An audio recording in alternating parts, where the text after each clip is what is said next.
Recording. It's recording. What's up, YouTube? We need a new T'Challa as Black Panther. Facts. Gotta be, gotta be recasted. I agree. 100%. I agree. Let's see what points and what's the word?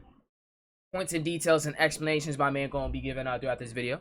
Regardless of what decision they chose for the future of the T'Challa character in the MCU, Marvel Studios probably would have received flack or some backlash either way, whether they decided to recast the character of T'Challa in Wakanda Forever or with the decision that they went through with killing off the character in the continuity of the MCU and making Shuri the new Black Panther going forward. And obviously I can understand as to why they'd want to recast right away, considering the fact that it would be too jarring for maybe the cast members and just the crew on board, as they had such a close relationship with. No, obviously I'm not saying the same year that he passed away, recast the nigga, but I feel like eventually it has to happen. Chadwick Boseman, and after his shocking passing that no one really suspected, it would be kind of a out of the blue experience for everyone on set. And while I understand that, there's also the other side of the argument that really expresses their distaste and concern for killing off the T'Challa character so early on in his career in the MCU. And there's also the argument of the fact that if they felt it was too soon to recast, then why did they go out of their way to make sure the film was released by the end of November 2022? And I'm not even gonna lie, I remember before the San Diego Comic-Con trailer dropped, I actually had no interest for Black Panther Wakanda Forever, because in my mind I'm like, okay, so you're killing off the main character, why should I care? I don't care, I'm not gonna really watch this. But then I saw the first trailer, I was like, I'll be watching. And then we know at some point in the far future that the T'Challa character will probably make a return, either through T'Challa's son, I guess T'Challa Jr. Maybe you have a time jump after Avengers Secret Wars. We're not really sure what the ramifications of that film will be. But regardless, it's vital. Yeah. You know what I'm saying? Some shit like that. Make it his son that becomes the next Black Panther type shit.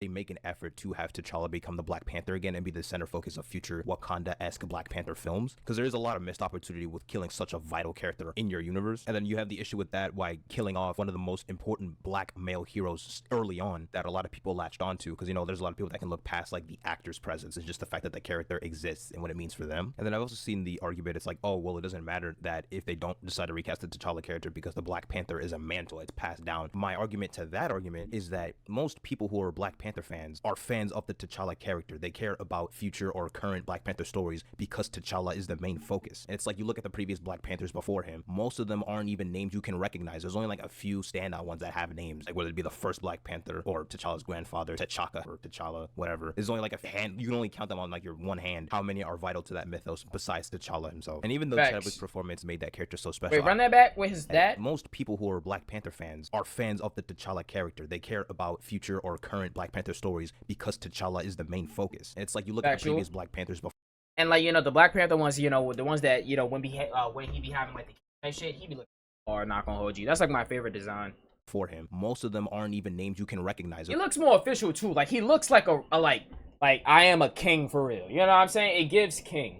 There's only a few standout ones that have names, whether it be the first Black Panther or T'Challa's grandfather, T'Chaka or T'Challa, whatever. There's only a hand, you can only count them on your one hand how many are vital to that mythos besides T'Challa himself. And even though Chadwick's performance made that character so special, I feel it's kind of disingenuous and not fair to the character of Black Panther that there isn't a single actor out there who can replicate the success of Chadwick's performance or could play the character as significant as he did, saying that he was the only person somehow capable of playing T'Challa.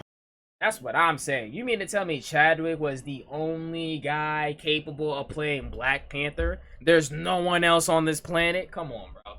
Stop it. Stop it.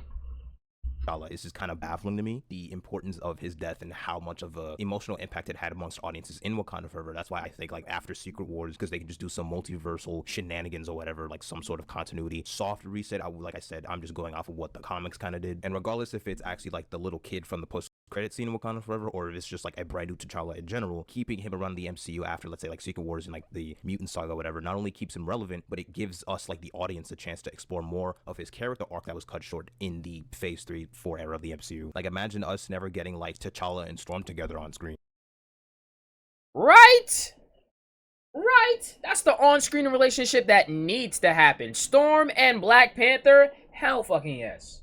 That's some bullshit. Or him having encounters with Namor or Doctor Doom, joining the Illuminati, or having some sort of interaction or team up with the Avengers, which we never really got to see much of other than in Infinity War and Endgame. I think one of the best examples of this done well on screen is in the cartoon Avengers Earth's Mightiest Heroes. He was a pivotal character and one of the main players of the Avengers roster in that show. And with them killing off T'Challa in the MCU, I'm starting to see the ripple effects on this, not just in the MCU, but in other mediums as well. Because you have the Black Panther game in development by new development studio published by EA, a new studio called Cliffhanger Games. And this game was actually rumored to be development like a long time ago, or not maybe that long ago, but I think it was like a few months back, either late last year or earlier this year. But that same source that gave out the rumor that EA was working on a Black Panther game also stated that the game won't focus on T'Challa, but rather like your own customizable character. So it's like you get to basically create your own Black Panther character and what it's like to take up the mantle. Giant bomb. The project is called Project Rainier, and that refers, I believe that refers to the mountain in Washington. We'll get to why that's relevant here in a second. It is a single-player game. It is in very early development, and the game starts with Black Panther being dead, and the player is going to take on the challenges of becoming the new Black Panther, and that seems to be the setup for the game.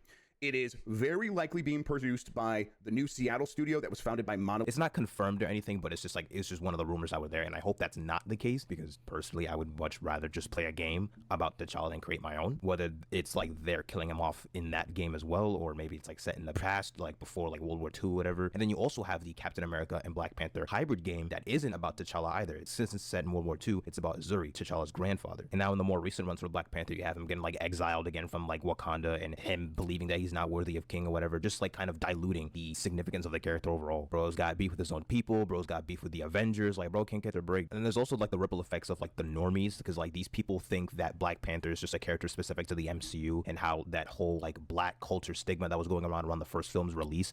If you really want to prove to Black people that you love us and you care about us and you are down for the cause, do not go see that movie opening weekend. You buy your ticket, you give it to a Black person or a Black family who can't afford to go. You make sure that every Black person in that theater can enjoy that movie in peace. You make sure that you cut this shit off, bro. Like, really cut this shit off, because I'm not gonna lie, it be people like y'all motherfuckers that be throwing it for other people. Because, bro, make me not even want to watch the movie if I saw some shit like that. I'm just like, yo, what the fuck is wrong with you people? Y'all take the fun out of shit by making shit too deep. Like, damn. Like, bro, Marvel's first African-centric movie, and now y'all niggas is gonna want to, like, make this shit y'all whole fucking identity. Like, yo, get the fuck out of here. Fuck off. What is it? Bro, what is he doing? Fail to realize that the T'Challa character has been around for like 50, 60 That's plus what years I'm saying. Like, you niggas was never on this shit before. Now, just because it's being, like, you know, Hollywood-ified, y'all niggas want to ride its dick now. Like, bro, fuck Marvel all that. Comics has had such a significant impact on like Avengers events or events leading up to Secret Wars. And now, even though I'm not like upset at the fact that they killed him off in Wakanda Forever, considering how soon it was after his death, I think like at some point, fairly soon, that you should go the recasting route, as having the T'Challa Black Panther character in the MCU, you're getting rid of an icon that served as such a significant role model to like young Black kids, and just having the missed opportunity to have some of the biggest, most influential Avengers stories in which T'Challa played such a pivotal role. And I have nothing against people like, you know, Shuri taking on the mantle temporarily, but like no matter how many Black Panthers there are, T'Challa will always be the primary Black Panther, just like Bruce Wayne with Batman, Clark Kent with Superman, etc. I mean, how cool would it be to see like the Doom War storyline adapted into the MCU, or him interacting with the Fantastic Four, and hopefully this new iteration of T'Challa will actually demonstrate how intelligent he is, because a lot of people don't realize he's actually very intelligent in the comics. He's able to work alongside the likes of Tony Stark and Reed Richards. And then you think about how much effort Chadwick Boseman put into his portrayal of Black Panther, but it's like only to kill off that character going on for years to come. I feel like it's a bit disingenuous to that fact, but I respect the decision to maybe not recasting so soon. But like I said earlier, down the line, I think it would be best to keep the T'Challa name in the conversations going I fully forward, agree. and to recast like after Secret Wars. I fully agree. Fully agree. Let me know what y'all niggas think. Like, comment, and, you know, bye YouTube.